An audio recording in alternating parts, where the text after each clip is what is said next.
देवळा तालुक्यातील लोहणेर येथे भटके कुत्रे व मांजरे यांना चिकनमध्ये विषारी पदार्थ मिसळून खाऊ घातल्याने 21 कुत्रे व 2 मांजरी मृत्युमुखी पडल्याची धक्कादायक घटना घडली। या प्रकारामुळे तालुक्यासह जिल्ह्यात खळबळ उडाली असून मुक्या प्राण्यांवर झालेल्या क्रूरतेबद्दल संताप व्यक्त होत आहे। या प्रकरणी 2 संशयितांविरुद्ध देवळा पोलीस ठाण्यात गुन्हा दाखल करण्यात आला आहे। देवळा पोलिसांकडून मिळालेल्या माहितीनुसार बुधवार दिनांक 12 रोजी सायंकाळी लोहणेर येथील रमेश दादाजी अहिरे व मुकेश उर्फ पापा परदेशी यांनी चिकनमध्ये विषारी पदार्थ मिसळून ते गावातील भटक्या कुत्र्यांना व मांजरांना खाऊ घातल्याचा आरोप आहे। त्यानंतर मोठ्या संख्येने प्राणी मृत झाल्याचे गुरुवारी दिनांक 13 रोजी सकाळी निदर्शनास आले। घटनेची माहिती मिळताच पोलीस निरीक्षक सार्थक नेहते, सहाय्यक पोलीस निरीक्षक विनय देवरे व पोलीस शिपाई सुरेश कोरडे यांनी घटनास्थळी भेट देऊन पाहणी केली।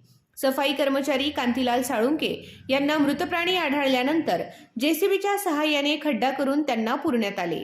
पोलिसांनी त्याचा मृतदेह ताब्यात घेऊन पशुवैद्यकीय दवाखान्यात शवविच्छेदनासाठी पाठविला असून नमुने तपासणीसाठी ताब्यात घेण्यात आले आहेत। पोलीस शिपाई सुरेश कोरडे यांच्या फिर्यादीवरून रमेश अहिरे व मुकेश परदेशी यांच्या विरुद्ध प्राण्यांचा क्रूरतेने छळ प्रतिबंधक कायद्यानुसार गुन्हा दाखल करण्यात आला आहे। अधिक तपास पोलीस निरीक्षक सार्थक नेहते यांच्या मार्गदर्शनाखाली सुरू आहे।